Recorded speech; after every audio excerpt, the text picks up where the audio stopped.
Yeah, what's up, y'all? It's me coming back to give you another live vid. Let's just make sure that my levels are up to par.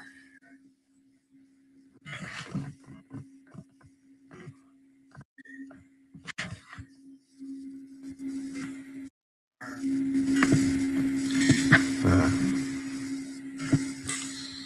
let's see if this will work.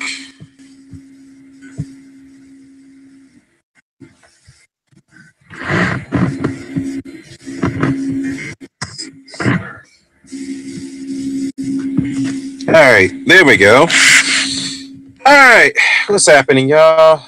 Let's make sure everything is all good and gravy. All good and gravy. Sorry, I've been away for a minute, y'all. Oh, what was that? Okay, never mind. That's just my laptop. So what's happening, y'all? It's me. I'm back. It's been a while, but how things are, y'all. So anyhow, I have been trying to keep up with the recent, happenings and news regarding the Barry Hearn, a Wilder Theory update, Mayweather rejecting Eddie Hearn's offer for Javante Davis, Kovalev and Alvarez is pretty much, rumor mill is that it's pretty much in jeopardy right now, given the fact that HBO may not want to showcase the rematch. I don't know. That's pretty bizarre to me. I don't understand why. And as a bit of a bonus, I also will cover the Showtime and PBC deal that's been finalized for a 3-year extension. So I know that PBC was going through a bidding somewhat much. Well, they were going through a network bidding situation that involved not only CBS and Showtime, but also involved Fox Sports as well. Because Fox actually wanted to acquire exclusive rights to the PBC boxing brand. So looks like Showtime got the 3-year deal, but the question is it an exclusive deal? That I don't know. I have to look into that. What up, Percy? What up, Percy, bro? What it do? What it do, man?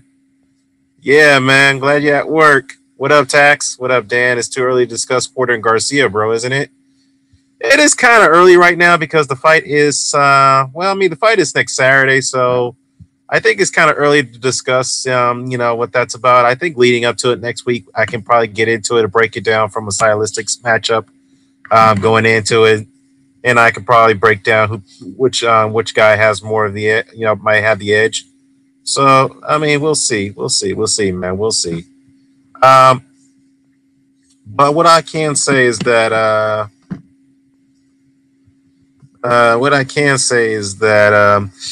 if anything, preliminary. If you ask for my thoughts and prediction on it, I'd probably edge it to Danny Garcia right now because he seems better technically than Porter. Porter gets a bit sloppy, but then again, don't let technique deceive you because it's not always about being a sound technical fighter. Sometimes having the lack of technique does get you through fights because, from a textbook standpoint, it's very difficult to defend against a guy who is not a textbook style fighter. Like, for example, Ricardo Moyorga at welterweight when he fought there. I mean, it was very difficult to try to figure out his style. Rosclot, what's happening, man? He says that Porter is going to beat Garcia's ass. Well, he does have a strong chance, but I'm going to edge towards Garcia right now. But as it leads to it going into that fight, I'll see. I'll break it down from a thorough and a rational, methodical standpoint and see who has the upper edge going. I have to base these factors off the training camps, based off the psychological, mental composure, et cetera, et cetera. So we'll wait and see, man. Tax says I can't wait for that breakdown, bro. Yeah, it's coming, man. It's coming. Tax says I have Porter winning, bro. Porter gets a bad rap for some reason. Well, I think it's because of his very, very rugged and I would say very rough style of fighting. Again, Porter's also one of those guys who's not, as I mentioned, not a textbook fighter. So his style is very, very, very difficult to combat. Because he's pretty unpredictable. Sometimes he can try to mix it up a little bit. He does have pretty decent boxing skill. He has a very good jab. He utilizes his reach pretty well. He's very good at mid range, even though he doesn't really have long arms. So obviously the mid range is one of his best suits. But obviously his roughhouse tactics and inside fighting has always been his specialty. So um, the one thing I would say that Porter does have the advantage is that he does have the strength advantage over Garcia, because Garcia is a naturally small guy, and it will be interesting to see how Garcia copes with a guy who's naturally bigger and stronger than him. So this is probably the first time that Danny Garcia had to fight someone who's naturally bigger than him. I mean, I think this is the first guy he's actually Keith Thurman. Let me take that back. He fought Keith Thurman. You know, courageous effort, came up short. So this will be the second time he's going to fight a guy who's naturally bigger than him. But Keith Thurman, I'm not sure. I don't want to say Keith Thurman was. I mean, obviously Keith Thurman was a little bit stronger than Danny, but Sean Porter, in my opinion, is much stronger than Keith Thurman. Even though Keith Thurman held his ground against him, but in most parts, when they were in the clinches, Sean Porter was roughing him up pretty good. So yeah, the MOBC's in the house. What's going on, Texan? What's going on, y'all? Champ Ross, long time no hear, man. What's happening? Let me see. Rosclaw says that Porter is garbage, but his style works for these bums. Well, Paulie Malignaggi. I mean, ask Paulie Malignaggi, man. Is he a bum? Ask Devin Alexander. Is he a bum? I'm just saying, man. I'm just saying. Ask Julio Diaz. Is he a bum? The Adrian Broner? Yeah, I mean, he's a hype job, but it is what it is. Okay. So, Tax says that he's not garbage to Rosclaw. Not at all. He fights like a short guy with no reach, supposed to. Yeah, exactly. I mean, he's going to utilize whatever advantages he has, even if he has to rough guys up. If it works for him, it works for him. So the opposing fighter must have to find a way to negate that situation. Rosclaw says that yes, but Alexander and Malignaggi are garbage, man. Really? Let me ask you something. Come on, let me ask you something, Rosclaw. Let me ask you something. What was Devin Alexander one of those guys that you favored to fight Floyd Mayweather? I'm just asking, yes or no. Let me see. Texas says that Keith kind of damaged both of these guys physically more than we think. I don't know if they've been looking, kind of off for some reason. Yeah, you know what, Texan, you may have a good point, because Danny Garcia, other than the Mauricio Herrera fight, he was getting hit a lot. By Thurman. Obviously, Thurman hits much harder than Mauricio Herrera. He hits much harder than him. And Sean Porter took some bombs for Keith Thurman. I mean, he took more bombs than anybody else has ever given him. I know Julio Diaz gave him a tough fight, a natural lightweight, but Julio Diaz didn't really have the snap or the power to gain much of Sean Porter's respect. And Sean Porter was getting hurt in that fight against Thurman. Even though he kept coming forward, even Kell Brook kind of roughed him up a bit too. So you might want to give, I wouldn't say Thurman was the only guy that would damage both of them, because both of those guys took some pretty good lickings in their previous fights before Keith had fought him. But you can argue that Keith Thurman did the job on them in a way.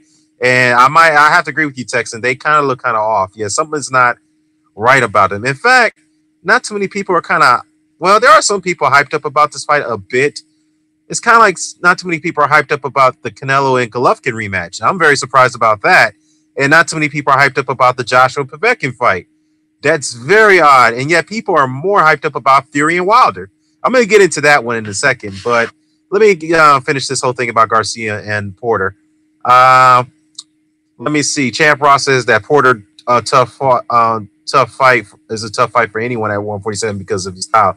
Yeah, let's not forget he was a former linebacker in high school in football. So, yeah, he's a naturally big, strong dude. And I think he fought at super middleweight in the amateurs. I think that weight class is like 166 or something like that, or 164. Or, yeah, something around that range. Yeah, he's a naturally big dude. Let me see. Thurman didn't damage shit. Yeah, he did. Come on, man. Alexander, hell no. All right, so you didn't favor Alexander to fight Mayweather. Okay, fair enough. Black Latin Seas says that this dude thinks everybody's garbage. Yeah, he talking about Rosclaw. Yeah, Rosclaw doesn't like to really give nobody credit except for Floyd, but it's all good, though. What's going on, C's? I'm doing good, man. It's been a while since I've been on here. I've been very, very busy with my job. So, life as a district manager does take a lot out of you. It ain't easy as it seems. But let's keep it going here.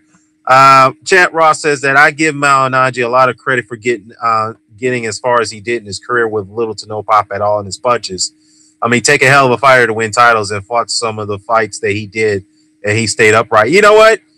You could say he was more of an overachiever because guys like Malignaggi didn't. I mean, with his lack of pop and the lack of power that he possessed in his arsenal, he did have the boxing skills. He had the quick feet. He had the elusiveness. He had an awkwardness that kind of bothered a lot of guys, and that worked for him throughout his career. That worked for him. Same thing goes for Ricky Burns. Wasn't very good. He didn't really have let's just say he wasn't really a very good elusive fighter. Like Malignaggi, for example, he didn't really have those great boxing skills. But what Ricky Burns did have is that durability. He had that tenaciousness. He had that toughness. He had that incredible chin. I mean, which explains why he never got knocked out in fights. Or stopped by that matter. So he utilized whatever limited advantages that he had, and it got him through fights. He's also one of those guys too. Didn't really have much knockout power. But obviously, I think he punched a little bit harder than Malignaggi. But other than that, I would say those two guys are overachievers. And it's nothing wrong to say they're overachievers. What we mean by overachievers is these are guys who you don't really expect to go far in the sport as they did with their limited ability. So it is what it is. Texas says, yeah, it's a pretty stacked month next month, man, but it's not as hyped as it should be. Yeah, I know, and it's kind of disturbing. I don't know why. It may have something to do with the Wilder and Theory talk, because people seem to be more interested in that fight than anything else. And like I said, I'm gonna get into that. What's going on, Rock? What's going on, brother? What's going on? Let me see. Floyd? Nah, Bud beat Floyd at 140. Floyd beats Bud at 135, though. I don't know about that one, man. I don't know about that, Latin Seas. I definitely give Floyd a chance of trying to beat Crawford, but I think Crawford has way too many weapons than Floyd. And the one thing that's working against Floyd is that he's got to deal with that reach and that power. And let's not. And I'm gonna say, I'm not. Look, here I have to go off far saying this. Yes, Diego Corrales was a good test for Floyd at 130, but in my opinion, and God rest his soul, Chico Corrales, Terrence Crawford is a much better technical fighter than Diego Corrales. Much more technical and skillful fighter than him. And I think he had a little bit more. Well, Diego Corrales had a little bit more power, but obviously Crawford is much more faster. He's much more slick. He can fight orthodox. He can fight southpaw. He has a very difficult style to combat, and that's something I don't think Floyd could probably cope with. To be honest with you, even in his prime, I don't think he could cope with that. I'm gonna just be honest. And if he didn't fight Paul Williams, then I just don't see how he could even fight or beat Terrence Crawford. I mean, I know that's up for debate. That's all about hypotheticals. But in my opinion, based off what I've seen in Terrence Crawford so far, I just don't see Floyd beating him. I'm just being honest. I don't. A 135 or 140 Floyd, I just don't see it. Malignaggi had one of the best jabs back then. Yeah, he did. He did. But you know what? Also, I would say Champ Ross is that one of the reasons why Paulie didn't have much pop in his punches is because he's had a lot of hand injuries in his career from what I've have taken. So that could obviously damage, could hinder your snapping your punches when you have so many hand injuries. But there are some exceptions like Wilder, who's had so many issues with his right hand, injuries with his right hand, but he still got a lot of pop in that right hand. So yeah, I mean, ferocious pop. I mean, man, Wilder, when he punches guys with that right, he almost wanted to decapitate. It almost looks like he's decapitating guys' heads when he's throwing those rights, man. I mean, look at the Spilka fight.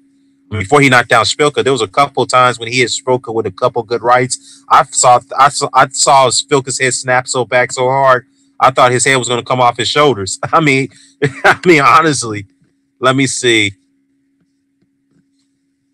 Ross Glass says that if Crawford wouldn't beat Floyd at any weight class. Well, we all have our opinion, but I don't know, man. I just think that reach and that height and that elusiveness and that speed, I don't think Floyd could deal with a guy like that. I mean, it's a good fight, but we'll see.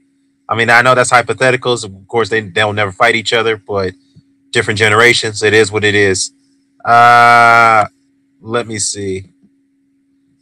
San had no business losing to Paulie. I mean, I know he was shot, but damn. Yeah, I hear you, man. I'll be in Vegas for that Fury and Wilder fight. Yeah, man, I'm gonna be there too because I actually live about 5.5 hours away from Vegas, so I'm gonna definitely drive down there. In fact, let me get into that real quickly. Now, according to this report, I've already reported this a while ago, but I'm gonna give you guys up to speed. As I've already said, I know people are wondering about the date and the date and the venue. I said a while back it's going to be November 17th. Is going to be at the T-Mobile Arena. Now, according to this report that came out on Boxing 24/7, the fight will be announced next week in a few days, I believe, by next week. And it's going to be at the T-Mobile Arena in Las Vegas. That's going to be confirmed. However, the reason why the fight hasn't they haven't had a press conference yet is because there was a bidding war for the venues for the Wilder and Fury fight, including the Barclays Center. Because from what the report says is that the Barclays was heavily trying to bid for the Wilder and the Fury fight. So from the looks of it, it looks like it's going to be Las Vegas. Like it was already reported already, according to some sources, that it was going to be in Las Vegas anyway. In fact, Barry Hearn actually put the cat out of the bag about that in his infamous we all call the infamous interview on IFL TV that took place yesterday. So I'll get into that one and I'll give you my thoughts on that. That was let me see. Let's get back to this Crawford and Floyd thing. Let me see. Did Diego Krause have a reach advantage? Yeah, he did. He did, Rock. He did. But Diego was. Here's the thing that was going against him. One, he had trouble making 135 to begin with. He was a big lightweight. And two, he had to go down to 130 to fight Floyd. And that really damaged him going into that fight. And no excuses. I mean, he took the fight. You know, he made the weight. Obviously, he was the favorite to beat Floyd. And Floyd overcame that situation. You know, Floyd battered him, destroyed him. So yeah, but the one thing about Diego, even at his normal weight, he was not really a fast-footed fighter. You know, he was a come forward pressure style. He had a bit of boxing ability, but he just wasn't quite as fast. He wasn't quite as elusive as I've seen in Terrence Crawford. Yes, he may have. I think he's a little bit tall. I think he's about the same height as Crawford, but I just don't. Yeah, as far as Floyd and Crawford hypothetical matchup, to me, I think Crawford would beat him. I really think either at 135 or 140. I really think he would. That's just my opinion, you know, at the end of the day. Yeah, I think it's safe to say that safe to start putting Bud in these fantasy matchups, especially him versus Aaron Pryor is a tough one. Ooh, man. Man. I would tell you this one, Texan. I like Bud, but I think in a fantasy matchup, I think Aaron Pryor is going to get him because Aaron Pryor, even though he had his personal issues outside the ring, but he was one of those fighters in his prime. While he was a, motivated, well conditioned fighter, he could adapt to any style. He could combat any style. If you put him in any style you put him up against, he'll be able to find a way to combat that. And that's what made him such a very dangerous fighter at the time, especially at like welterweight. So that definitely would be a tough matchup. But I definitely would probably favor Aaron Pryor to beat Terrence Crawford. I'll be honest. Kuma's deception. What's going on, Kuma? He says, until I see Bud fight a better competition, I can't see him beating Floyd right now. Hey, fair enough. Fair enough. That's a good argument. That's a good argument. But eventually he will until Errol Spence gets in the ring with him. I definitely want to see that fight. Camp Ross says, yeah, you're right. He did have a lot of hand problems. Yeah, he did. He did. And we're talking about Paulie. Yeah, he had a lot of hand problems throughout his career. And that would cause him to lose snapping his shots. Ross Claus says, yeah, trouble would agree, lose no. Roskla says, right. He agrees with Akuma. All right. Rock says that Corrales only had a 1-inch reach advantage, so his height was overblown. Yeah, I mean, it wasn't that. He didn't really have that much of reach advantage. That's a good point, but he did have the reach advantage. So at the end of the day, Floyd did fight someone who had the reach advantage over him. Of course, that was one of the biggest criticisms that he received throughout most part of his career, that he wouldn't fight guys who had the reach advantage over him. So, yeah. So let's see. Black Lad C says Akuma, don't exaggerate Floyd's speed. Buzz is just as fast as twice as aggressive and a great finisher. That's a good point. That's a good point. But to be fair, though, C's Floyd in his time at 135 and 140, even especially at super featherweight, was a great finisher too. So we cannot take that away from him. So Chat Ross says, "Hey, you got Facebook, Dan? Because I'll have to get in contact with you for November so we can meet up." Nah, man, I don't really mess with Facebook. But what I could do is I'll send you a my email. I'll send you my email and then I'll hit you up and then we'll go from there, man. The Kuma say you must be joking, C's. Hey, I like this debate. Crawford versus Mayweather. Dutch Entertainment. What's going on, Dutch? He says that according to the box rec, Crawford's 5'8" with a 70-inch reach, and Mayweather's 5'8" for 72. I don't know about that one, man. I really don't know. I know they said Crawford's 5'8", but I think he's a little taller than Floyd. I think he is. I think he has to be at least 5'9", and Floyd's probably 5'7". I think. I don't think he's 5'8". I think he's about 5'7", and I think the reach is a little bit shorter. Sometimes box rec don't even get the weights correctly, so I don't know, man. I'm gonna have to look into that. All right, Kuma says, name some of the things that Floyd has over Bud offensively. That's a good question. That's a very good question, C's.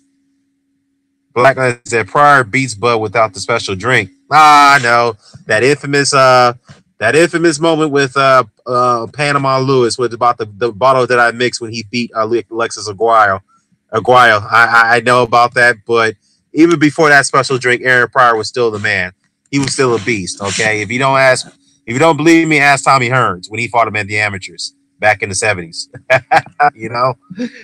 Let me see. Rasclaw says Bud is not faster than Floyd. What the fuck? I don't know. Look, man, I really think that Bud is a little bit faster and he's much more slicker than Floyd.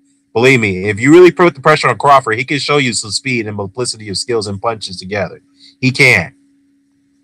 Let me see. Texan says that Victor Paul Stahl had a 74-inch reach, right? Yeah, he had a longer reach than Crawford. Yeah, he did. And that's why Crawford did what he could to stay out of his range. And he knew that. That's why he stayed out of the outside as far as he could.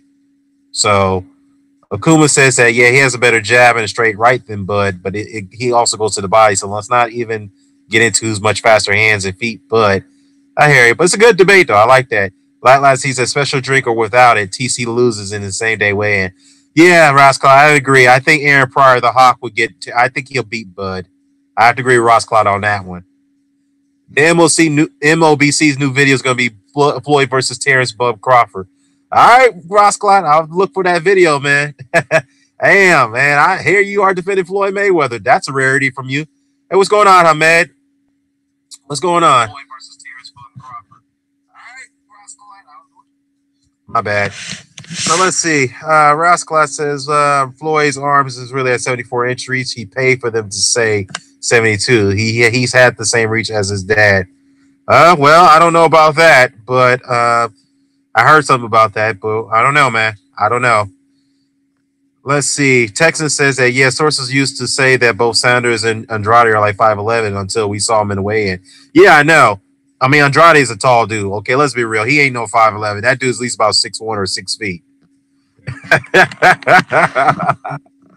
Shaking my head. These dudes want to downplay Bud's skill set because it rivals Floyd's, especially offensively. Now, you can argue that Bud is even more talented. Yeah, I mean, this is all good arguments by both sides. I mean, nobody's really wrong here, but, you know, it is hypothetical matchup. I'd like to see some videos come out on that. I mean, it's interesting. I'd love to see it. Obviously, you know, these guys can't fight each other. But hypothetically, we can all put out these videos and see who would win in a hypothetical matchup. I mean, honestly, maybe. But here's the thing. Did Floyd fight a style of a Terrence Crawford? No, he didn't. Could he have? Perhaps. I mean, he's fought southpaws like Sab Judah, who was quick. But let's be real. Sab Judah was not a really mentally unstable fighter. Okay. Let's not. I mean, you will still give Floyd credit for that win. But Floyd hasn't really fought a style of a Terrence Crawford. And Terrence Crawford, from what I've seen so far, has fought all different styles at this point. So that's why I would say he would slightly beat him. Now, as far as the resume, obviously goes to Floyd, no question about it. So it is what it is. Let's see. Akuma says, Hamed says that thoughts on Harper walking out on the fight. Yeah, I'm going to talk about that, Hamed.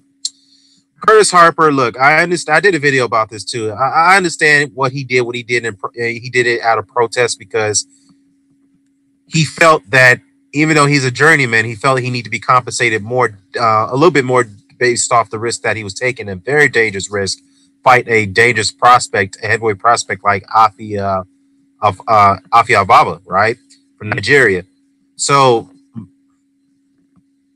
based off what I've seen from that situation, I can only speculate the reason why he protested the way he did, walking out on a live event, is because he probably was promised by the promoters a certain amount of dollars on his purse before he took the fight. So he agreed on the purse that they initially were going to give to him. And then on the eve of the fight, which he probably couldn't back out from because it was on the eve of that fight, they probably went back and told him that due to certain circumstances, due to financial constraints, we have to decrease your purse. And so that's probably why he walked out of protest. Or could have he had used that platform to protest while he was arguing for a larger purse? He couldn't get the purse that he wanted, so he had to agree to what they were going to give him because he wasn't going to get a fight anywhere else at this point. So he probably used his platform to embarrass the promoters, embarrass the PBC brand. And let's face it, they were embarrassed. That was an embarrassing situation for the PBC and the promoters behind that situation. And what did that do for Curtis Harper in the remaining part of his career as a journeyman? Look, all I can say is that he's really has kind of got himself blackballed by the boxing community because no promoter or manager is going to book him for an event after that situation. Let's be honest. I mean, obviously, I don't think he, based off his attitude, based off of his posture, he wasn't going to be in the sport for the long run because it is a, it's a health risking situation that you've put yourself into as a fighter. But I think that we've seen the end of Curtis Harper. I could be wrong. I think we've seen the end of him based on that situation. I mean, like I said, I could understand from a morale standpoint what he did, Ahmed, but he really didn't do himself no favors by walking out on a live broadcast like that. He really didn't do that. Could it perhaps change the landscape of journeymen being compensated more for taking dangerous fights like Afi? Perhaps it could, because I was listening to Boxing Beats and Ron's video on this, and he made an interesting point, and perhaps it could change the landscape. It could, but at the same time, this was only one event, so this was a bit of a one-off. So we'll see. We'll see. Let's see what else we got here. I see boy outboxing and School of Bud, but you need a guy like Hearns to beat Floyd. Yeah, Tommy Hearns. Yeah, I think Tommy Hearns would murder Floyd Mayweather at 147 and at 54. He would murder his ass. I mean, he would murder him. I don't think Floyd Mayweather would go near Tommy Hearns. I don't think he'll go near him. Let me just be real. I'll just be real. Let me see. Hakuma says Hearns, Ray Leonard, and maybe Sugar Ray Robinson, and maybe Ray Leonard are the only guys I see beat Floyd at 147 and down. Yeah, absolutely. Absolutely. They were all tall, bigger, and rangier guys. I mean, Leonard was a boxer puncher, a very strong welterweight. Very strong. In fact, Leonard actually fought the style of a Mayweather. We all know, remember, he fought his brother, his father, Floyd Sr., and battered him badly throughout the 10 rounds in that fight, or 9 rounds. Battered Floyd Sr. in that fight. Leonard, destroyed him.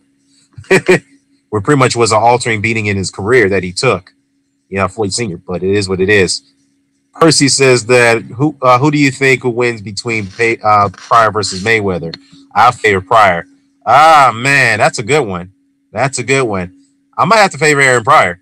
I might have to favor him slightly. If I favor him to beat Crawford, I'm definitely got to favor him to beat Mayweather. I really do. Like I said, Pryor could adapt to any style. Any style you put him up against, he would adapt to and he'll break you down. Because that's how he beat down Antonio Cervantes. He adapted to his style, and he beat him down. Like he did Alexis Aguero.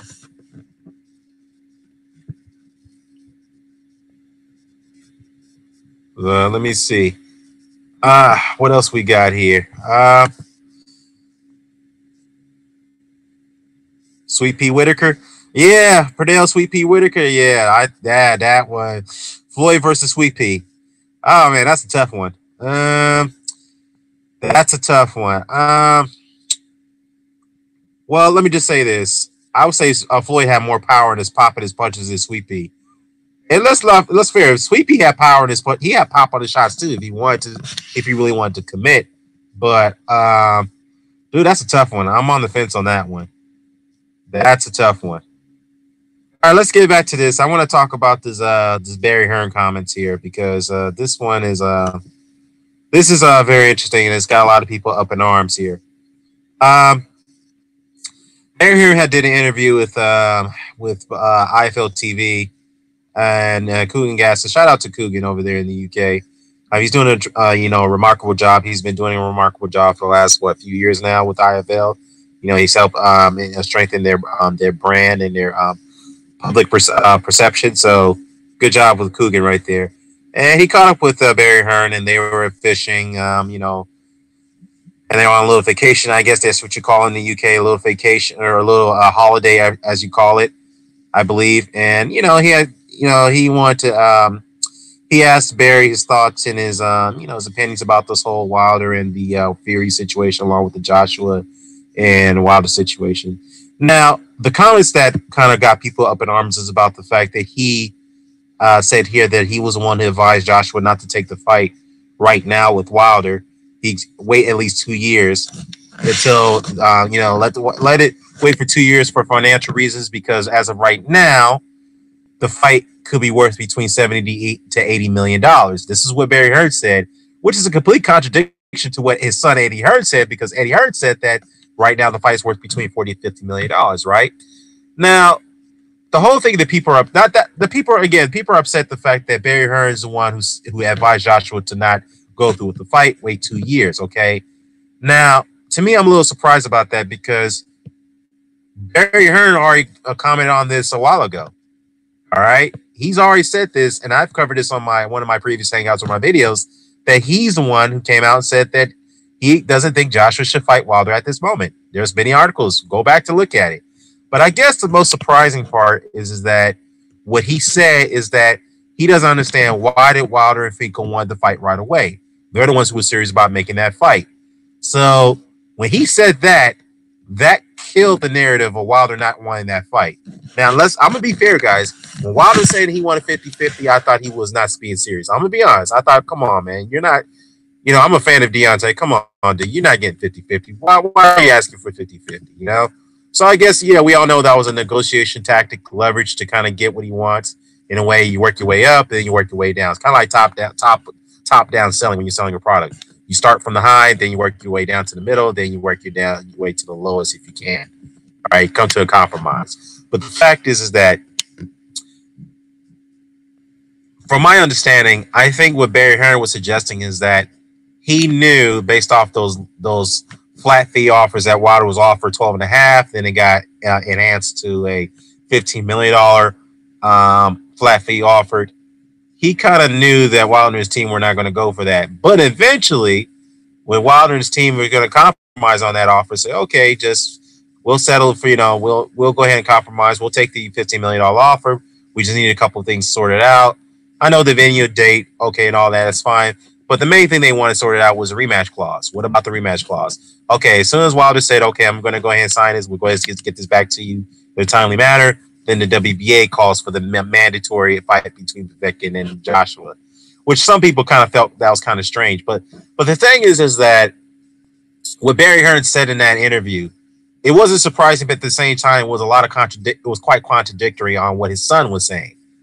Because what I have a problem with is that he also alluded to the fact that I also advised my son and Joshua that they should follow the Floyd Mayweather and Manny Pacquiao model.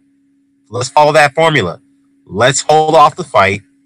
Let's wait for a certain amount of years or a certain amount of time to build it up to the point that we feel it's enough revenue, if it's enough big revenue, to go ahead and go through with the fight. Okay? Now, the problem I have with that is that, one, fans don't really care about that. Fans want to see the fight now. We can all agree on that, on a consensus. Whether you're a Wilder fan, whether you're a Joshua fan, we all agree that fight should happen as soon as possible, right?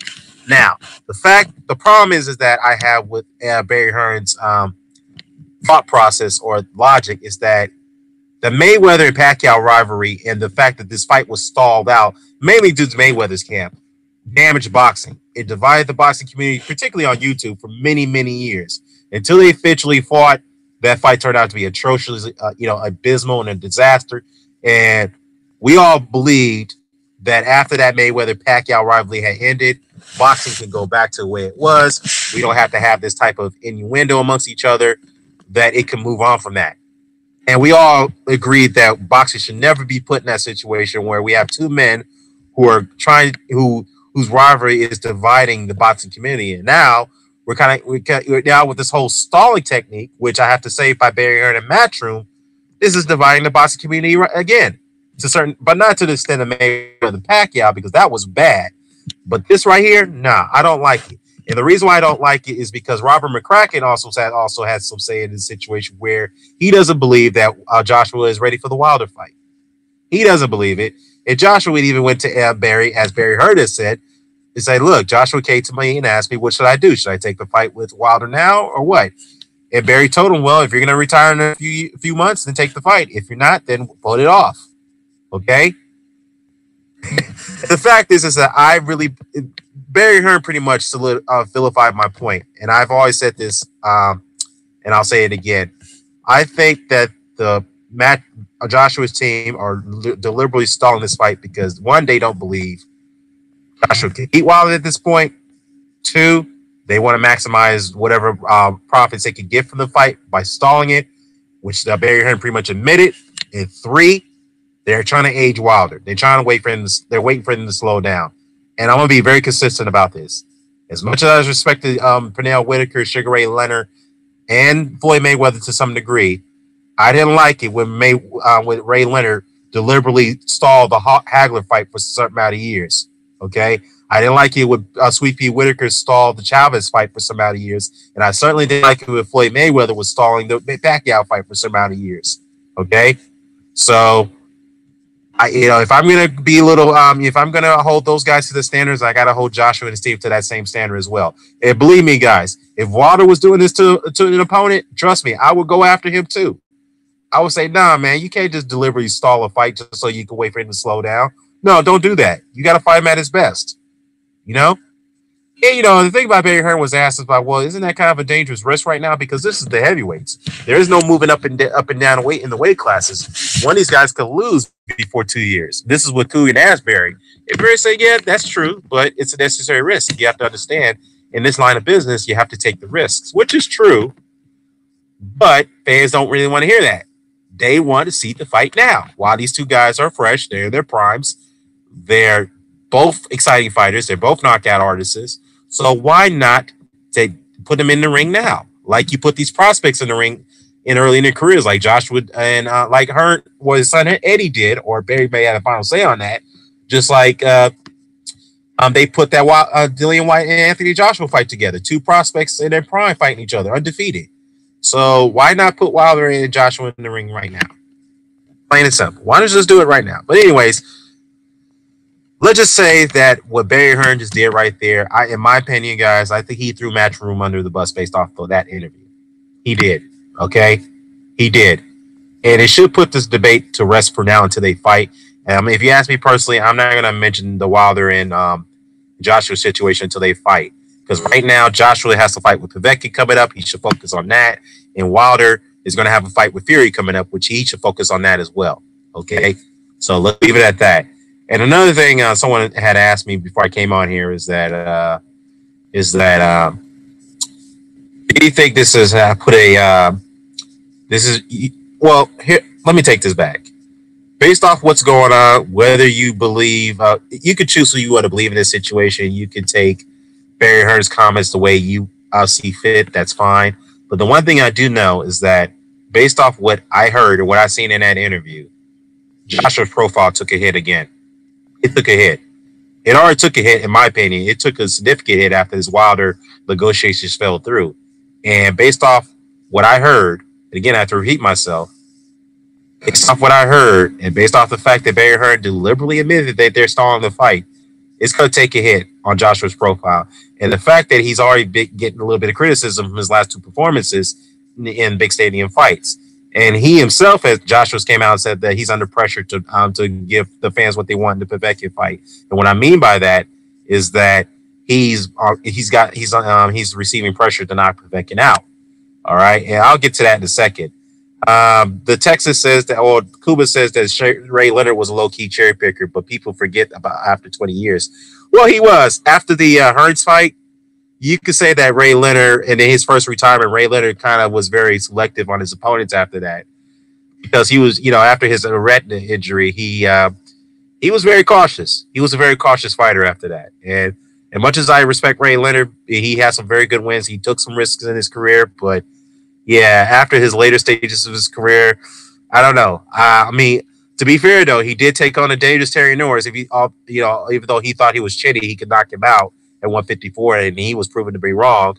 And he took on Hector Macho Camacho out of his fourth retirement, and that right there is, yeah, I say he took some risks there, even though he was trying to be very careful after the first Hearns fight.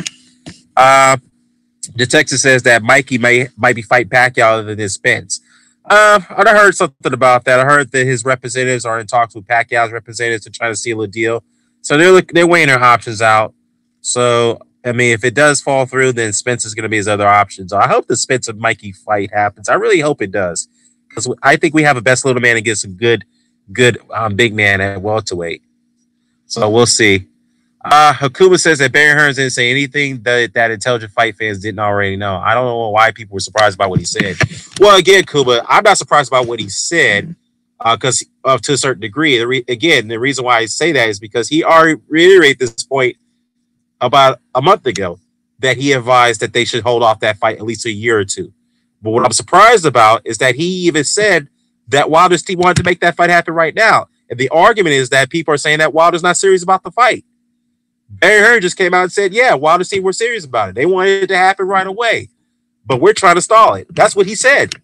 And when you hear a promoter say that, yes, I appreciate his honesty and him being candid. But the fact is that this is something you don't say publicly because you're going to get trashed for saying that, because what fans don't want to hear is that another fighter or promoter trying to stall a fight just so they can make more money. They don't want to hear that. Or they don't want to hear the fact that you're deliberately stalling the fight because you wait for the other guy to age or slow down. That right there is a problem. And people are going to have a problem with that. Okay? And that's what I took out of that Barry Hearn interview, is that you're deliberately waiting for that man to slow down and you're trying to milk the situation, which, again, all promoters do that, but you don't admit that publicly. That's a problem. You don't admit that publicly. Now, back to this Joshua being under pressure to knock out Povetkin. Let me just say this. I will give Anthony the benefit of the doubt here, okay? Because he's a young fighter. He's got 3 belts. His popularity is very, very, very somewhat overwhelming in the UK. I mean, it's very overwhelming in the UK and some parts of Europe as well, okay? And he is under a lot of pressure because he has to give the fans what they want. He's got to deliver the results. And like Great Drake said, what's going on, Great Drake? His last 2 fights hasn't been up to par. And he's probably under a lot of stress. As a young fighter and you're put in that situation like that, I think, in my opinion, he's finding it very difficult to cope with and balance, okay? The one thing I will give him props for is that he is not talking right now to anyone. He's busy training. He's trying to focus on the Povetkin fight, which is the good thing. I would advise him to do that. Don't talk to anyone right now. But the one thing I do not want him to do is based off the fact that he came out and gave that interview. And this was picked up on the New Zealand, I think stuff.co.New Zealand, the online publication. One thing you don't do is give out anything like that. You don't say anything like that, especially if you're going into a fight. Because when you're a fighter, you're going out and saying that I'm under a lot of pressure. My fans are expecting me to do this, that, and the third. My backer is expecting me to do this, that, and the third against this fighter. When you say that, the opposing fighter like Alexander Povetkin is going to come out and say, no, not come out. They're going to look at that and say, you know what? This guy is not mentally there. And what they mean by that is that he seems to be unsure of himself. He's second guessing himself going into our fight. He may not have that mental composure going in. So that I might play to that disadvantage. So Povetkin's team is going to look at that and say, yeah, this guy is not unsure of himself. He's going to try to, he's probably going to come into that fight over ages. He's going to second guess himself going in.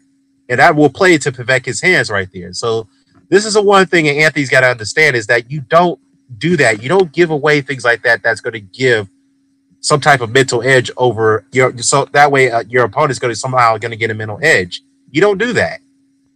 Plain and simple. You just don't do that. He did. This is not the first time he's done that. He even done this in leading up to the Joseph Parker fight. And yeah, I got a little flack for saying this, but this is my opinion. I don't think a fighter should ever admit to the fact that he's under a lot of pressure. You should never do that. Boxing is not always about what's going on, D-Style.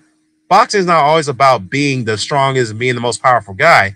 It's about having the best mental composure and having the best mental strength. And to me, Anthony Joshua seemed to give some of those things away. And he's got to stop doing that, okay? And I like the guy. And I wish him well against Povetkin. I really want him to beat Povetkin because I don't want Povetkin to win that championship. I really don't want him to win it.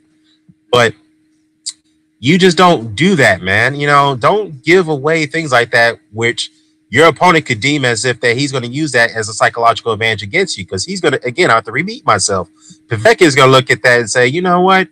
This guy's probably not even confident that he could beat me based off the fact that he said he's under pressure to knock me out. That's how I would take it, you know? So, anyways, let me say, we'll go here. Great Jake says that Wilder stock is on the rise, whereas AJ's on a downward spiral. Well, I would say that, Great Jake, I would say that his profile is taking a hit a little bit based off his last two performances, based off the fact that the Wilder negotiations fell through. Some of the most of the public, I would say most, but I say almost more than half of the public believe that him and his team were responsible for that, which Barry Hearn did admit they were. Okay.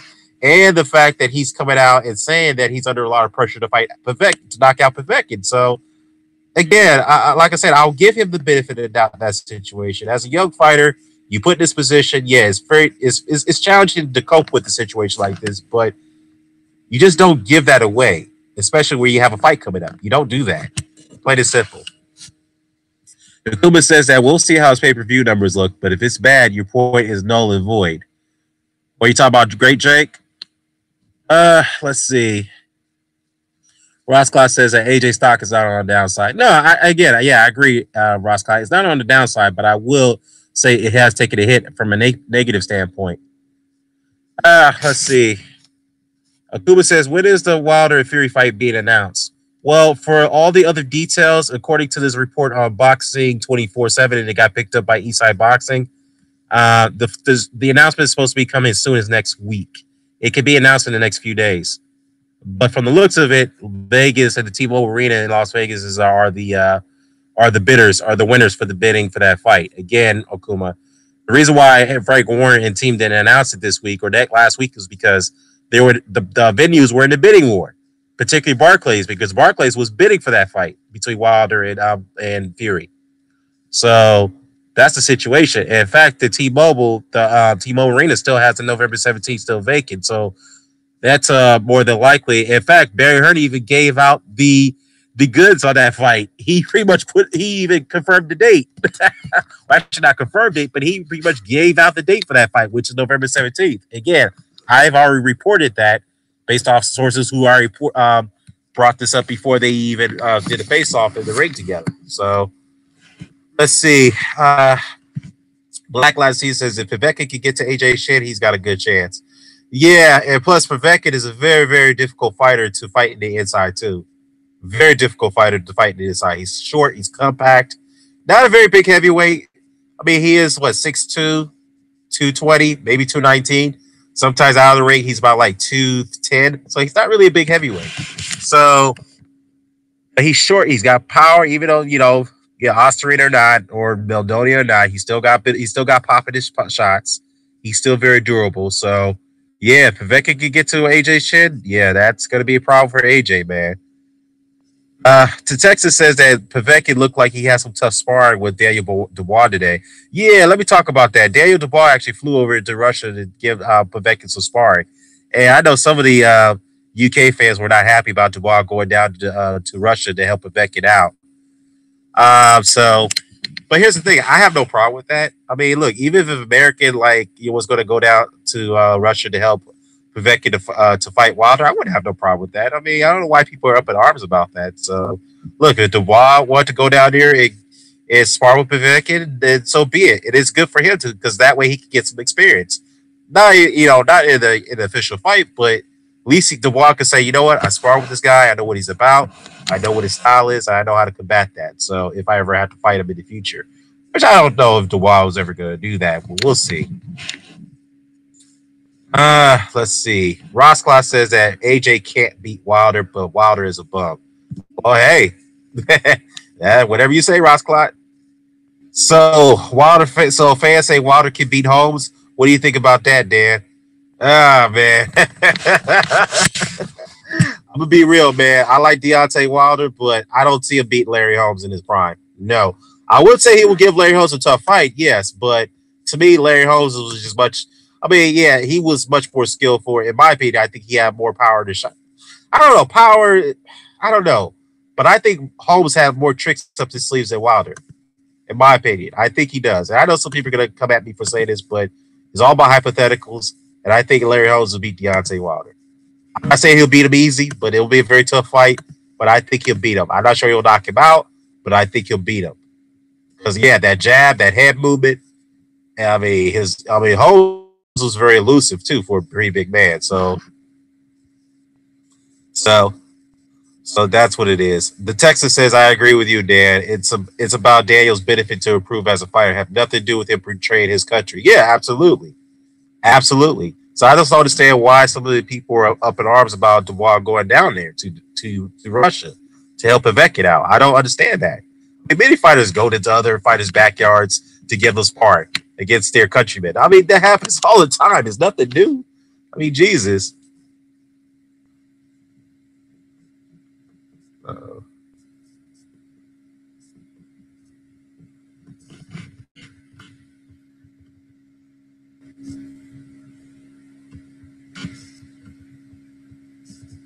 Sorry, guys. Hold on for a second.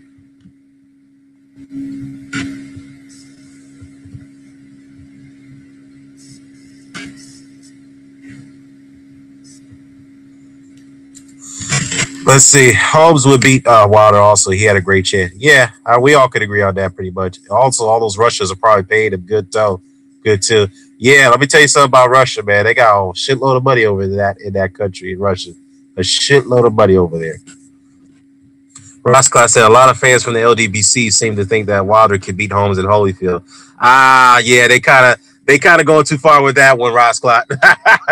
And like I said, I know some of the dudes in the LDBC, I'm cool with them, but at the same time, if they think that Wilder could beat Holmes in Holyfield, they're entitled to their opinion, but no, I don't see it. I don't see it at all. Let's be realistic. I know we're in a different age of the heavyweights. We're in a new era of heavyweights, but I mean Holmes and Holyfield, no, no. I don't see it. I don't see it at all. I mean, because look at it, Holmes and Holyfield has beaten much better opposition than Wilder and AJ. Okay, if some people may think AJ could beat Holmes and Holyfield, nah. Let's just be real. Neither of them can. But this is more about Wilder than AJ. But still, nah, I don't think so. No way in hell. That's right, Texan. Hell no. Bob Foster would KO AJ in 2 rounds. I don't know about Bob Foster. I mean, that's an iffy. But I would say, obviously, Evander Holyfield will, I think, in my opinion, would KO AJ. I mean, because I think his style was tailor made for Holyfield. Mike Tyson, definitely. Definitely. Not just AJ, but Wilder as well.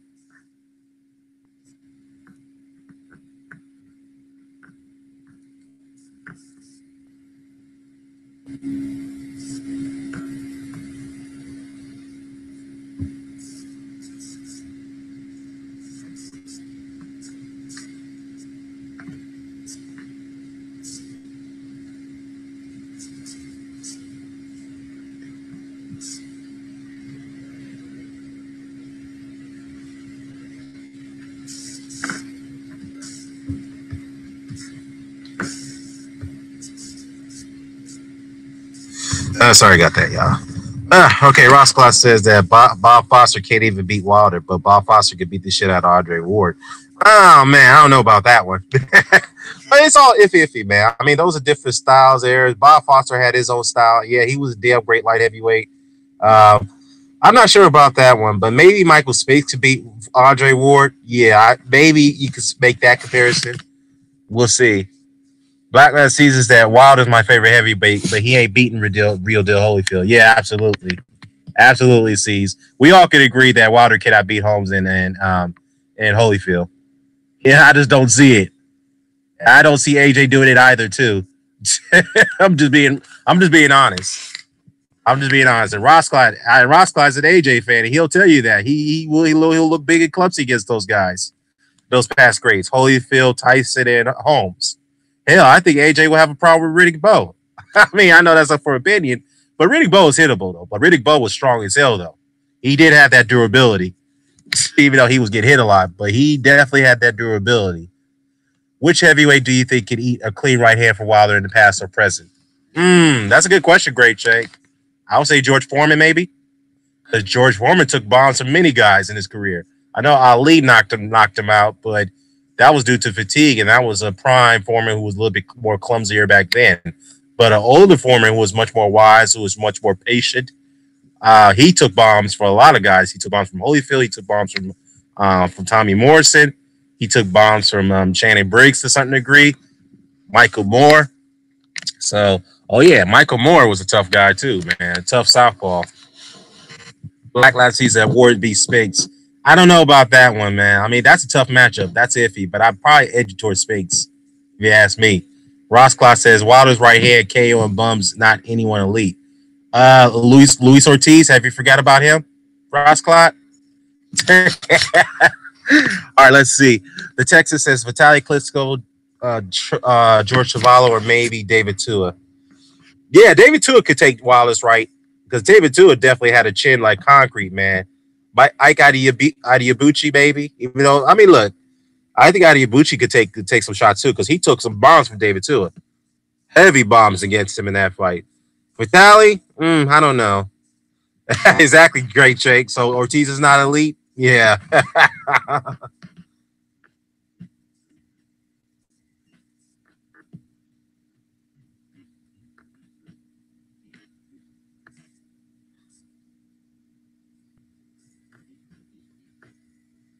I'm sorry, y'all.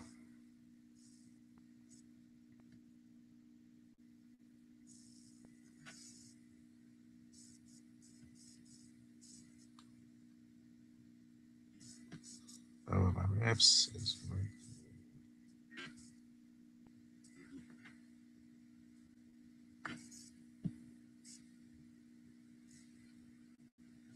all right, let's see. Let's see. Lowland says the hate for water when it will it stop?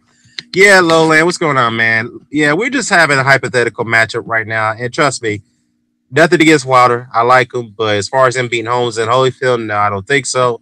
But to say that he hasn't beaten any good fighters, I think people are taking that too far. Now, Wilder has beaten some good fighters. Whether his resume is bad, is not that great. We all know that, but he has beaten some good fighters. Let's not take that away from him. Ross Clark said Luis Ortiz was 57. Well, if you think so, Ross Clark, then why did Anthony Joshua duck that 57-year-old man? Explain that. Why is it Big Baby Miller won't go near that 57-year-old man? Why is it that Dillian White won't go near him? I know this whole ordeal about Dillian White. Well, if you want me to fight Luis Ortiz, make me the first mandatory, or make that a final eliminator for the first mandatory spot. Blah blah blah. That's not the point. The point is that Dillian White was the one who went out there and discredited that Wilder win against Ortiz. He's the one who went out and said that I can knock Ortiz out much better than Wilder can. Ortiz is an 8-year-old man. Is an 80-year-old man. So Dillian, if he's an 80-year-old man, then go do it. Go knock him out. But Dillian didn't do it. He didn't want to fight. He ducked the fight. I'm sorry to say that. He did. Okay?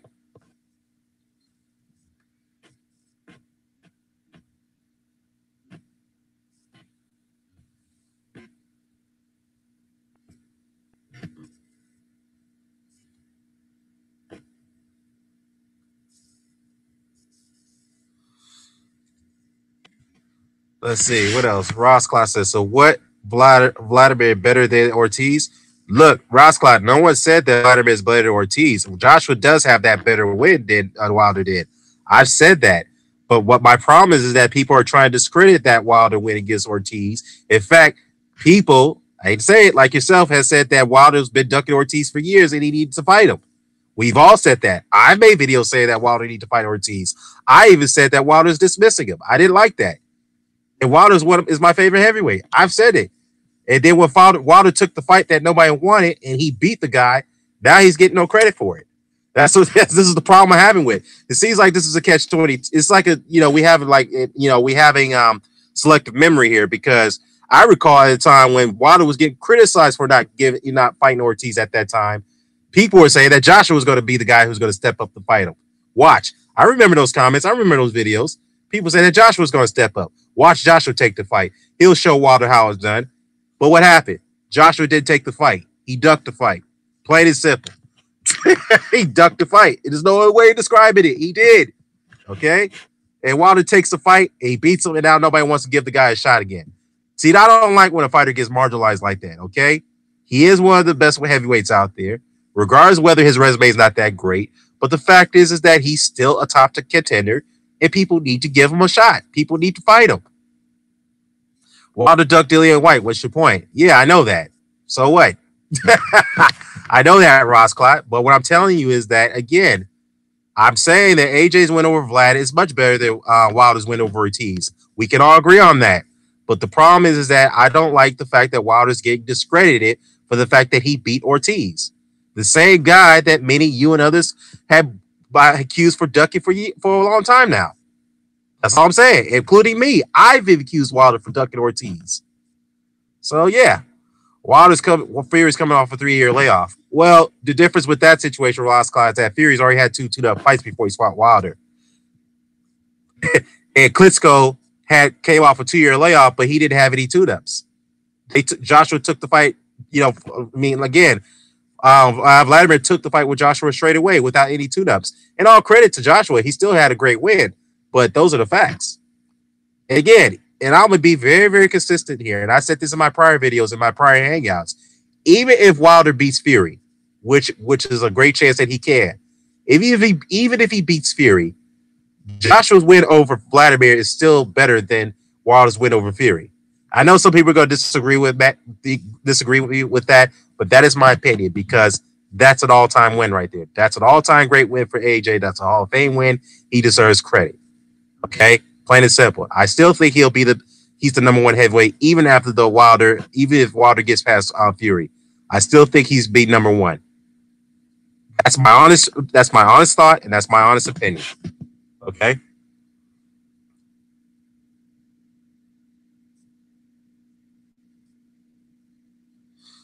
Let's see.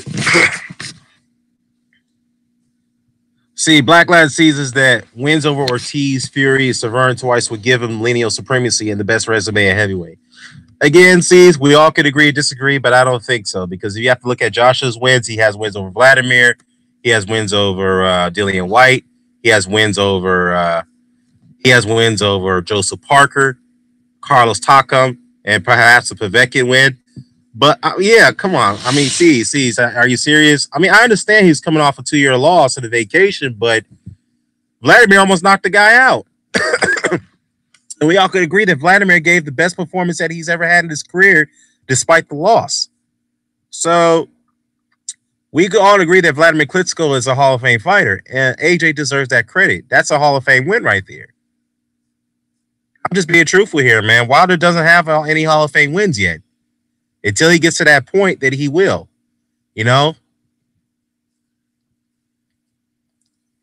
was washed up when he fought AJ. Yeah, he was. But at the same time, I still gave AJ credit for that win, because it was still a good win. Vladimir was still a competitive, was still a competitive fighter. And he almost knocked AJ out. So let me see. Great Drake says that Vlad looks good because AJ's a bum. Well, I wouldn't call him a bum. Let's just say that Vlad exposed all the deficiencies that AJ has. Let's just be a little bit realistic about that. AJ still has some flaws there. In fact, I'll go ahead and allude to this.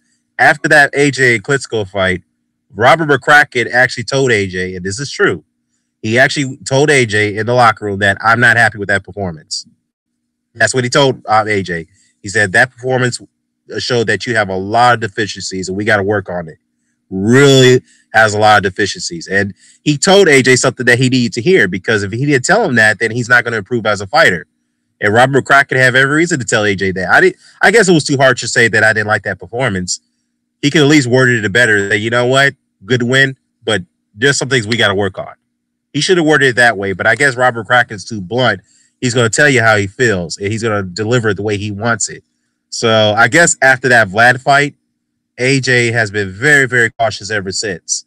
Very cautious. He's been pretty, I say gun shy a bit. He has. I mean, if you guys can't tell from a psychological standpoint, then I don't know what else to say, but that's what I see right now. A guy who's very, very cautious to commit. He's even admitted this in the Joseph Parker fight. After that fight, he was very cautious. He didn't want to risk injury, and he was just trying to play it safe. That's what he did. Anyways, like I said, I believe even if Wilder beats Fury, I think that AJ still will be the number one heavyweight. He still has a better resume, and obviously he still have more belts. That's a fact. Now, Wilder will be the lineal champion. He will be the WBC champion, yes. His win over Fury would definitely close the gap with AJ in the resume compartment. Department, yes, but I think AJ still has a better resume. Look, he's beaten more champions than Wilder. What else do you want me to say? He has. C's, I hear you, brother. I hear you. I trust me. I know, but Wilder has AJ's beaten more champions than Wilder. He has. I'm sorry to say that. He has. Even after the Fury win, he's beaten more champions. And trust me, the Povetkin is not a champion. I don't give a damn what anybody say. Yeah, he was a regular champion, but he was not an actual world champion. All right. I'm not gonna say Povetkin was a champion. That's bullshit. Vlad was a good win for casuals because it was a big drama show. Hey, maybe, great Jake. Maybe.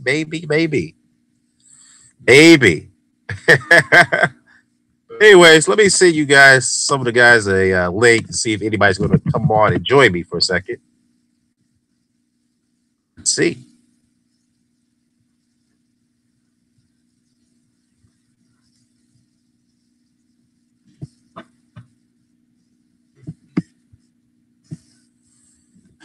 Let's see.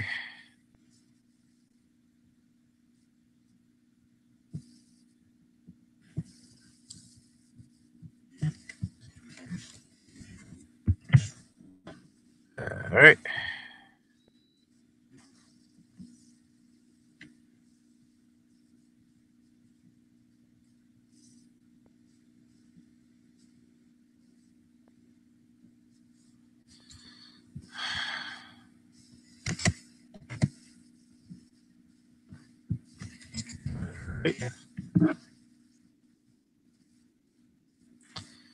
Let's see.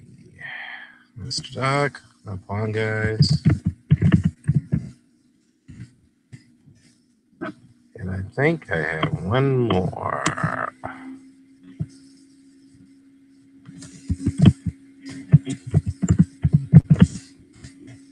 I guess people are sleeping right now, but we'll see. All right, let's see. Anyways, let me get into some other stuff. AJ, we talked about that right there. The fight game returns on HBO on September 5th. All right, that's kind of coincidental. Basically on the eve of the Canelo versus Golovkin 2 fight, which I'm surprised that nobody's really giving that much buzz. I don't understand. I think people are excited about that fight. I wonder why. Maybe because of the Canelo drug testing controversy. Perhaps. I don't know, man. I don't know. It is kind of sad, Great Jake. I agree. Nobody's really just hyped up about this fight, except for one individual who lives in Taiwan. But that's surprising to me. Very surprising. I guess all this talk about the heavyweights has really dominated the little guy. I mean, the smaller divisions. It has, you know. And I know Mr. Boxing Today kind of enjoys that because he's he's a very, very staunch heavyweight fan, and so is Kiwi Box. So, yeah, I mean, it's kind of sad, dude. Let's see. Lowland says that at this point, to defend AJ is to ignore his fear, which is real. I would say it's fear. I would say that he's second guessing himself based off of the fact that what Barry Hearn said that he's asked for his advice that should he take the fight now, yes or no. Okay. And the fact that AJ himself, I'm gonna have to allude to this again, that he gave that little infamous interview on Sky Sports with Johnny Nelson that he wasn't sure whether he could take the Wilder fight at a certain time. He said, I'll take it when I'm ready. Okay. So he doesn't, or is he or his team doesn't believe that he could beat Wilder right now. It's not about fear. It's about second guessing himself. Whether does he have the skills good enough to beat him at this point. That's what it's about. Okay? I think that's what it is, man. Ross Clot, a 3-year layoff, fresh out of coke rehab. Well, hey, Ross Clot, didn't Ray Leonard was on coke? Was he on coke before he fought Hagler? I'm not trying to compare Fury to Ray Leonard, but I'm just saying. I'm just saying. I'm just saying. Let's see. Vladimir would beat Ortiz. Well, I mean, that's a matter of opinion, but didn't Vladimir was supposed to fight Luis Ortiz? Wasn't he supposed to fight him? I don't know. Let me see. That was an old break of retirement, Vladimir. I mean, come on. I mean, Vladimir was just a name. Well, we all have our opinion. I just want that Triple G. Texas says, I just want that Triple G Canelo saga to end. I just want that Triple G Canelo saga to end because to end already. It's kind of refreshing to talk Joshua versus Wilder, despite it being tiring too. Yeah, I agree. I agree, man. Yeah, I agree. I mean, it is kind of refreshing because the heavyweights has been out of the spotlight for many years. Going back to the mid 2000s. After Holyfield, Lewis, and Tyson, they all left. When they all left the game, the heavyweight division really, really, really was in a decline. And that's what the Klitschko's were reigning. And no disrespect to the Klitschko's, they were great fighters, but they really stunk up the division. I mean, let's be honest. I mean, some of that was not their fault because, the opponents that they had at that time, they weren't really top. They weren't great elite fighters. No, they weren't. But they were good fighters. But now the whole landscape has changed. You got Wilder, the young gun Wilder. You got Big Baby Miller. You got Joshua. You got Parker, even though Parker hasn't really looked good in his last couple of fights, but he's still a good heavyweight contender and former champion. Dillian White, Luis Ortiz, Tyson Fury. I mean, these are all good names, man, in the heavyweight division. All good names. Alexander Povetkin, he's still hanging around. Yeah, I mean, up-and-coming heavyweights like Junior Fall, Afia Abuza, and you got Tom Schwartz, who's a German heavyweight. So all these up-and-coming heavyweights, too. So the heavyweight division is getting a little deep. It's getting a little deep. Kordaki's coming up. You have, who else are all the other heavyweights in there? All top heavyweights. Let me see. Ortiz would give Vlad some serious ass problems. Yeah, I agree. He would. Great Jake says that prior Tyson and Sugar Ray Leonard were all coke kids. So what? Yeah, exactly. Great Jakes, exactly. Exactly. Great Jake says I got Canelo winning by a unanimous decision. Hey, 118, 110. Charlie Brown, what's happening, Charlie? Dude, you got to get on the hangout, man. We got to chop it up, dude, if you're up for it. You got to get on the hangout with me, man. So let's see. I'll upload a video on my prediction on the Canelo GGG fight. Yeah, man. Yeah, Tex, I'll be looking forward to that, man, because, it's sad nobody's really talking about that. Let's see. What up, Dan? Thanks for the stream. Gets me through work. Yeah, man, no problem, brother. It's been a while since I've done a stream. So, I've been, occupied with my new job. So, actually, I had this job for several months now, a few months. So, still occupied. It feels like it's been a year with this job. Let's see. There are a lot of good heavyweight prospects. Yeah, like I said, I agree. Those prospects are sick, man. Daniel Dubois, Afi Afuva from Nigeria, Tom Schwartz. Who was the other heavyweight prospect? Oscar Rivas, even though he's got that eye issue over in Canada. Then you have the guy's fighting Amir Mansour. I forgot his name. I think he's from Poland or something like that. But yeah, I mean, Brian Jennings is trying to climb back up to the rankings. So yeah, there's a lot of good heavyweights, man. The heavyweight division is kind of deep. I didn't even notice that. Let's see. There's a lot of good heavyweight prospects. The prospects are insane. All right, Charlie, I'll send you a link, man, because you got to get on here. Heavyweight prospects are legit. Yeah, absolutely, Ross Klotz. And Wilder's resume is not that good. And beating Theory, fat ass won't mean much. Well, Theory is now always was always a bodybuilder. Let's not get it twisted. And in fact, after fights, he will always blow up in weight. So he was not always the best conditioned fighter, even after fights. So, or the most disciplined fighter, I should say. Let's see. Let me get Charlie on. Get Charlie Brown boxing on. It's been a long time. Let me get Charlie Brown. Here we go. Oh, dude. All right, let's see. Charlie gets on here. Yeah, so let me just shift gears a little bit here because I want to talk about this Mayweather rejecting the Floyd Mayweather deal for Gervonta Davis. Let's see what that's about because I saw something about that. I want to comment on that. Let me bring it up.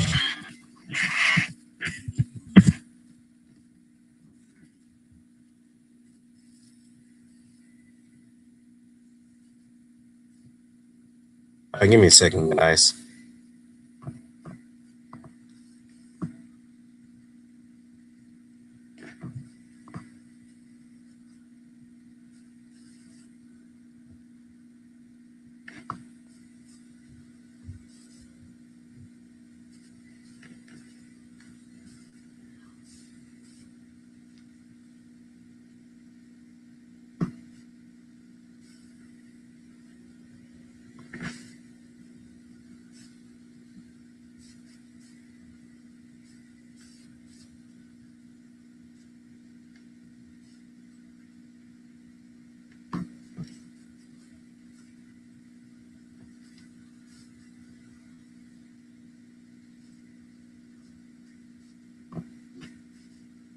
Sorry, guys. I'm a little occupied here with this text. This is one of my managers is texting me right now.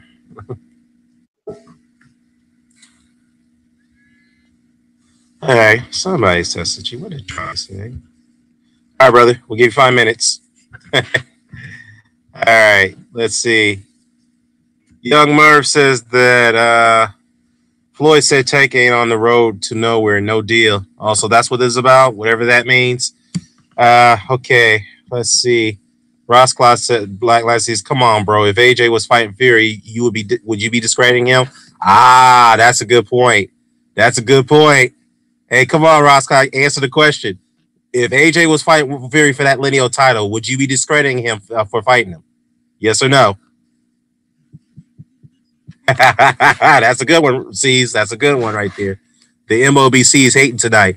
Come on, Ross Klotz. You guys are always hating. The MOBC. I'm just fucking with you, man.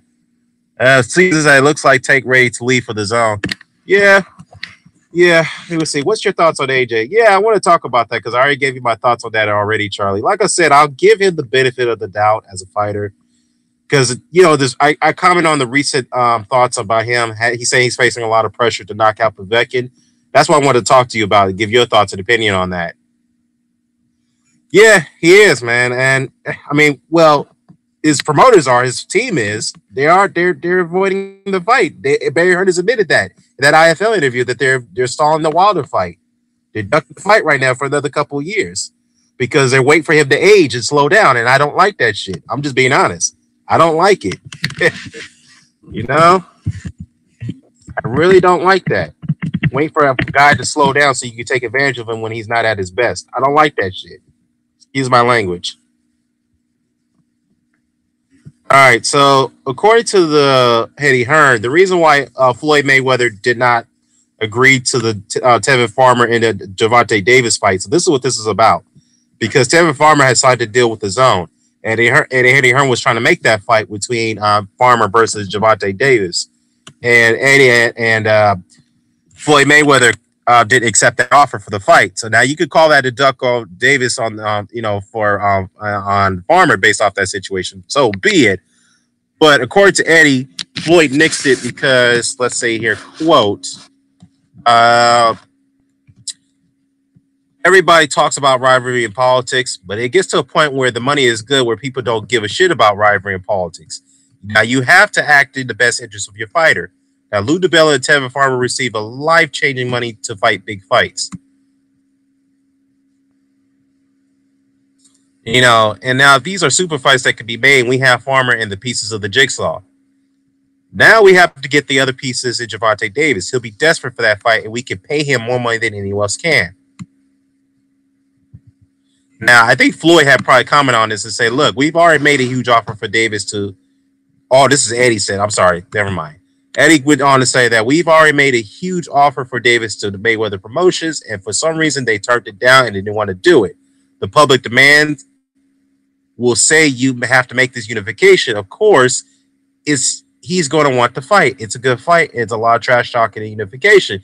Well, there's a contradiction right there on that statement right there, because is that what the fans are asking for from you, Eddie, to make that Wilder and AJ fight? And yet you guys are nixing it, you're declining it, and you're stalling it for another couple of years. So I'd see that's a bit of a contradiction right there. Oh, man, the irony of it. The irony of it, man. Wow. Let me see. Ross Clot says, Young Merv says no, but when AJ called out Fury for after the Klitschko fight, it was stupid. But Chisa is back and now, so if AJ would get credit if he were fighting him now. Yeah, true. Now Ross Clot says that if AJ was fighting Fury, it would be the best heavyweight fight right in history. What? Are you serious, Ross Clot? Are you serious? I don't know about that. All right, come on, man. You can't play sides like that. You can't move the goalposts and move the standards on certain fighters that you like and tear them down and set the different standards on fighters that you don't like Wilder, for example. Can't do that, brother. Can't do that. Young Merv says that Tevin and Tank have been playing ducking games since Tank lost his strap on the sales. Yeah, this has been going on for almost a couple of years now between these two. But I guess the good thing about this is that it's not on a bigger scale like Wilder and Joshua, where guys are trying to hold out as long as they can so that way they can try to milk the situation. So,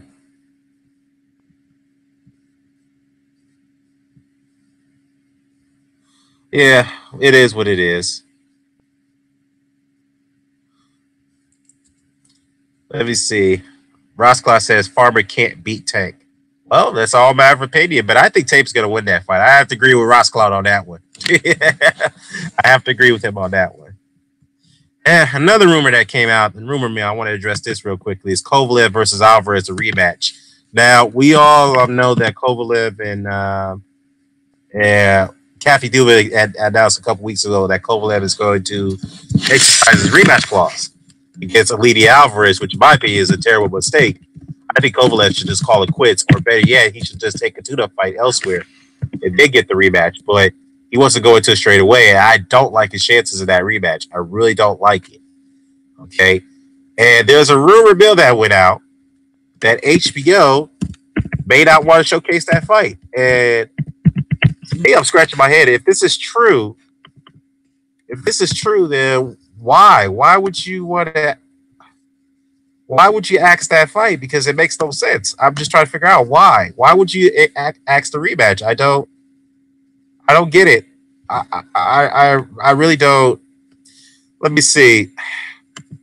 I don't understand why would they want to ask that rematch. I mean, it would be good, but I still see Kovalev getting hurt even more worse in that fight.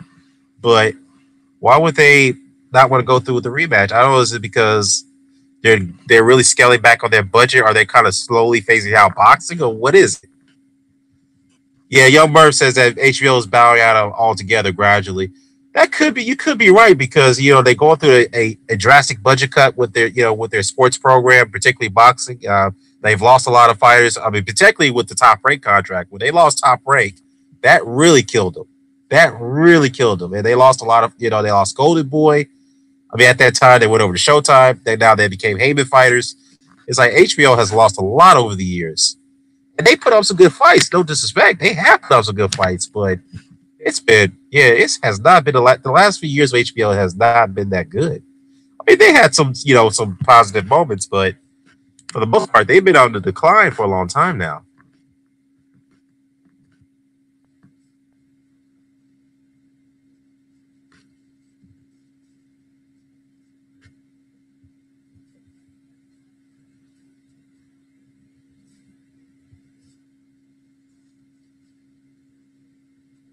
You know. So yeah, let me see. Alvarez is going to KO Kovalev in the blender again. I rather Black Lad Z's. Rosclaw says that Kovalev will lose again. Well, yeah, he's definitely going to get knocked. He's going to get hurt a lot worse in that fight. I just don't understand why Kathy do it. I mean, I guess Kathy do is like, it's kind of like the Dana White model. Match your fighters tough, no matter what the circumstances are. But in this situation, yeah, Kovalev, based off his mental standpoint and his composure going into that Alvarez fight, he definitely looks like a fighter who's pretty shot. He looks like a shot fighter right now, and I really don't like his chances in that rematch. I mean, he might get put out even worse in this fight against Alvarez in that rematch. I mean, this is bad. This is really bad. I mean, he can really get hurt, man.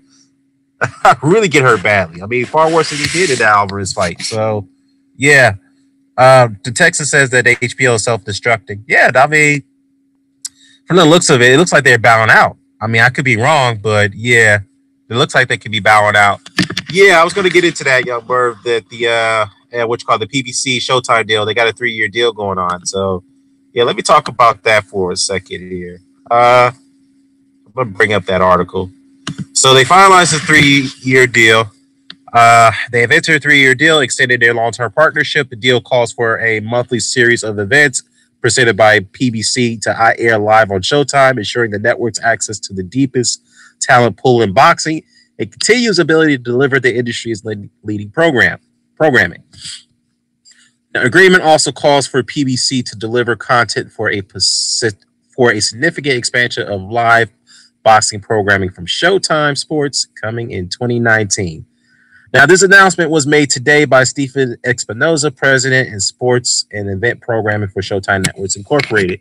PBC, a live boxing series created by Heyman Sports LLC, has featured more than 160 boxers from around the world. Founded in 2014, which we all know, which has been subject to ridicule for some time. PBC has boosted the large collection of world championships from bantamweight to heavyweight, 14 in total, and far more than any other in the entire sport. Oh, I didn't know that. I didn't know the PBC had more champions than Hearn or Batroom. I mean, unless they're included in those regular champions, which I really don't count, but it is what it is. Amir Mansour failed the drug test. Is that so? Hold on, I didn't know that. What's going on, Sean? Sean Ramsher, not Sean New. Sean Ramsher. Let me look into that. I did not know that. Let me see. Amir Mansour. It doesn't say he failed the drug test. There's no news on that. Sean, where are you getting that from, man? Philip Horkovich. Okay. That's who he's fighting, but there's no news on that. Where'd you hear that from? Is it on social media? I don't know. Oh, he failed the drug test in his last fight. Not this fight coming up. Well, I heard something to that. I heard something where the fight was changed to, it was a no contest, but it got changed into a disqualification or something like that. Yeah, I heard something about that, but that was in Russia. I kind of find that suspicious. Exactly what did he fail? What drug did he have? What PED did he have? Again, this is the Russians who are testing him, so I don't know. That's kind of strange. I mean, I don't know. I heard something about that, but they haven't really put out full details about that situation. If I get more information on that, Sean, then I really make a full assessment on that. Because obviously, I don't condemn. I don't. I'm sorry, I condemn. I don't condone. Drug cheats. I'm not. So I'm not going to go far to call Mansour a drug cheat until I get full information. But I mean, if it is solid, then I'm very disappointed in him because I really respect the guy. I really do. But if he really had to resort to that, then that's shame on him. Real talk. Let's see. Murr says, I think Heyman has about 150 fighters from what I've heard. He's giving them all this, giving them all to this deal. Yeah, I heard he has over 200 fighters from what I've been hearing. But the problem is that he doesn't really keep them all active, and that's really been a challenge for him. So even though he gets them paid pretty well, but he's got to keep them active, and that's a problem. Let's see. Unbiased unbiased and unbiased Fox and Talk. What's going on, man? He says that Alvarez versus Superman next, so he can knock out that bum out. Well, that's if Stevenson wants to take that fight. And apparently, he has no shot. He has shown at this point. He hasn't really shown no interest of taking on Alvarez. Yeah, I mean, at this point, I mean that's up to Ivan Michel. I mean, if he wants to if he wants to pair them up, I think he should because Michel actually got 3 light heavyweight champions. He's got control of that light heavyweight division, even though his roster of fighters are not that deep. But he's got 3 light heavyweights who are champions. And Duva's got the WBA champion, Dimitri Bivol. So uh, it is kind of interesting that the light heavyweight division is also a very good, talented division as well. But the promoters that own the champions are not that big. They don't have a big stable, and they don't really have that much revenue compared to like Heyman or the World of Boxing out in Russia, or the Matchroom or Hearn's Queensberry of promotions out in the UK. Those big promoters, and of course you have a Top Rank, which is a big promotion. So yeah, Stevenson will never fight Alvarez. I mean, from the looks of it now, but I hope he does. I hope he does. I really hope he does, man. I really hope he does. Young Murr says, I really wish that Caleb Plant didn't get hurt, man. I mean, because that guy deserves a shot, and then use a Kentucky fight would have been a good one. Oh, man, that would have been a war. That would be a damn good fight, man. Hey, hold on for a second, guys. I got to take this call. Don't go anywhere.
All right, guys, I'm back. Sorry about that. But all right, where was I? Yeah. Anyways, yeah, we'll see what happens. Salute Dan the Man, Barry Hearns. Hey, what's going on, Derek? Barry Hearns is the villain that keep telling superheroes his entire plan before they try and take over the world. Yeah, look, let me just say this, man. I wouldn't call Barry Hearns, but Barry, yeah, he definitely gave out the goods. And like I said, that's like the most bizarre thing. I mean, I understand as a promoter behind the scenes, it was the obvious. We all knew they were trying to stall the fight because they not only one, they were trying to milk the situation, which every promoter does. Two, they're waiting for Wilder to slow down, and he admitted this shit on a live interview. I'm like, what in the hell? How would anybody admit that on a live public interview that you're trying to wait for the man to slow down? And like I said, the most surprising part to me, and like I said, Barry Hearns already made those comments before. But what's surprising to me is that he is admitted he's also gave out the fact that Wilder's teams are the ones who were more serious about the fight than they were. This is what he said. He said, look, I don't know why the hell is Shelly Finkel and Wilder are trying to get that fight right away. Why do they want to fight my guy now? I mean, it seems to me that Shelly's trying to cash out on Wilder. He doesn't think he can win. I don't believe that for a fact. Okay, I think Wilder believes he can win that fight. In fact, Wilder won that fight for a long time now. Okay, so anyhow, I was surprised about those. A little surprised about those additional comments that Barry Hearn has made. Not the initial one where he advised Joshua to hold off the fight for a year or two. That was already public. But this one right here, where he said that Wilder's team was the ones who really want that fight aggressively, they're the ones who wanted it for this year, or the at the earlier date. See, it kind of puts all that to rest now, where people were insinuating that Wilder was serious or team was serious about making that fight. It was whole time they were serious. They were just trying to get things, they were trying to get a fair deal. And yet it was the Hearns, or say the Hearns, it was the Matchroom. They were the ones who were stalling the fight. They've admitted it. I'm like, okay, all right. And that doesn't suit well with fans. Let's be real. It won't suit well with them. So, yeah, where the hell is Charlie Brown, man? He's supposed to get on here, but it's all right. We'll wait. I'll wait for Charlie. But yeah, that right there. Yeah, like I said, it's bizarre, man. We have to put that to bed to put this to rest right now. The Wilder Joshua debate should end at this point until they start fighting each other. So, as I mentioned earlier, this hangout on this podcast is that let Joshua focus on his fight with Povetkin and let Wilder focus on his fight with Fury. So. So wait for him. All right, man. All right, we're waiting. Mr. Doc, what's happening, man? He says that more politics than C-SPAN. Tell me about it, bro. Tell me about it.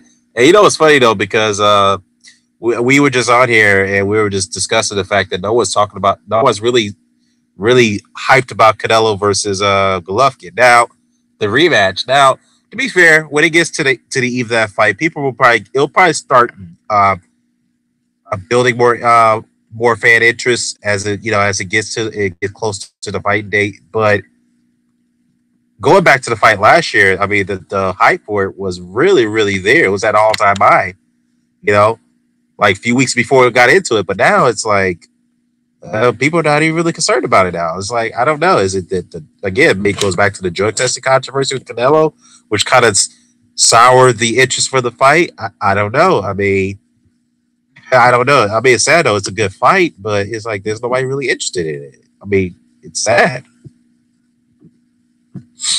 Man, it is what it is.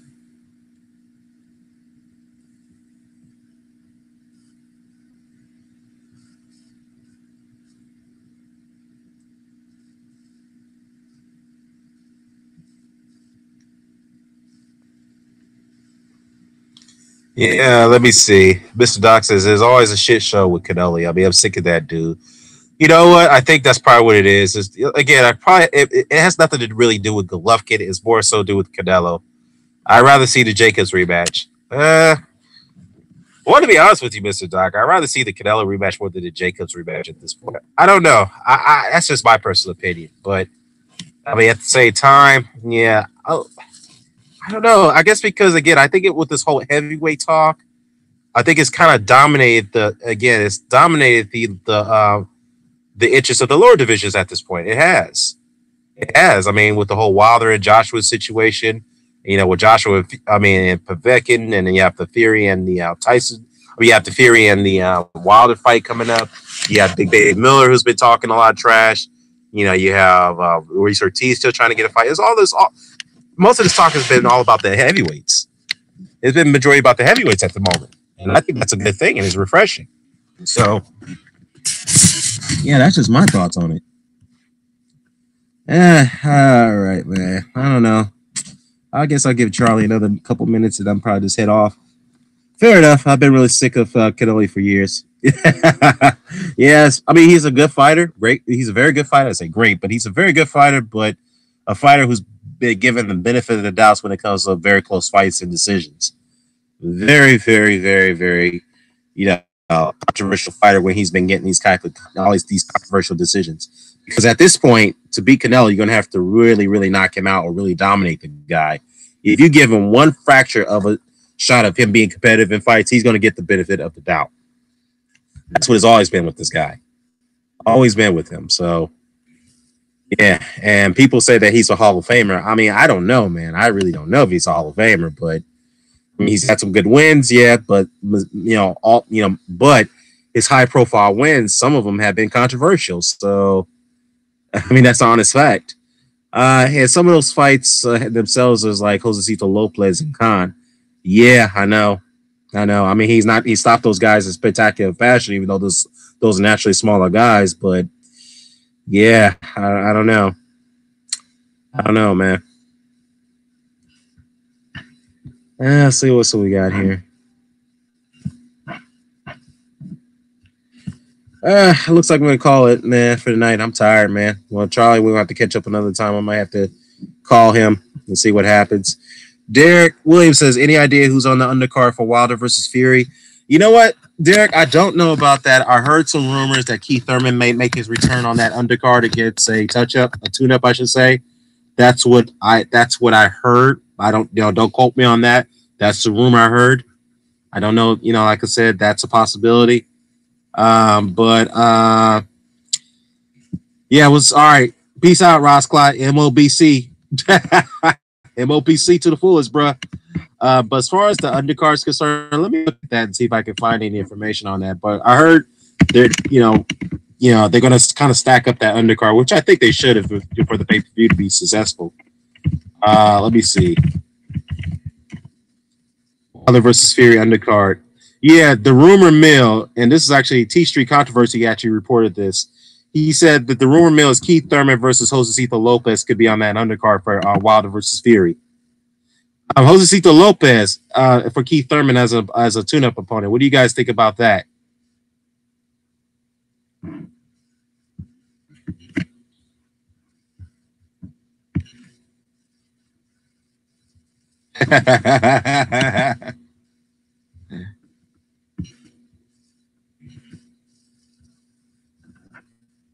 Yeah, I don't know about. I mean, look, Keith Thurman. I think he's been out for such a long period of time. I think he does need a tune-up, but Josecito Lopez, I don't know. Oh, y'all think that's terrible, huh? They're like, hell no, that's terrible. So no Keith Thurman versus Josecito Lopez, huh?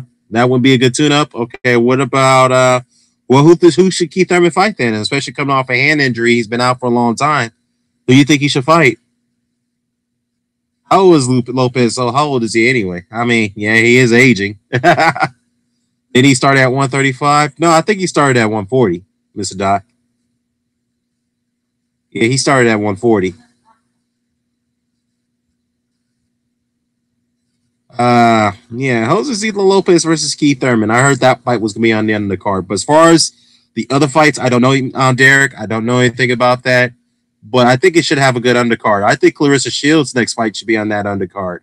And I hope her next fight will be against Christina Hammer. I think that will be a good fight. I think that would be a good fight to put on the undercard for the unification for the women's title. That'd be an undisputed middleweight women's title right there to get that fight set up. You get two unified champions go up against each other at middleweight. Clarissa Shields versus Christina Hammer. I think that'd be the fight they should make and put that on the undercard. for Wilder versus Fury. They put Thurman on the undercard if you have to, so be it. But it gets Josecito Lopez. I know that's up for debate, but we'll see. We'll see. I mean, other than that, I know some people are going to protest that, but if that fight does come off, yeah, we'll see. We'll see how that plays out. But anyways, y'all.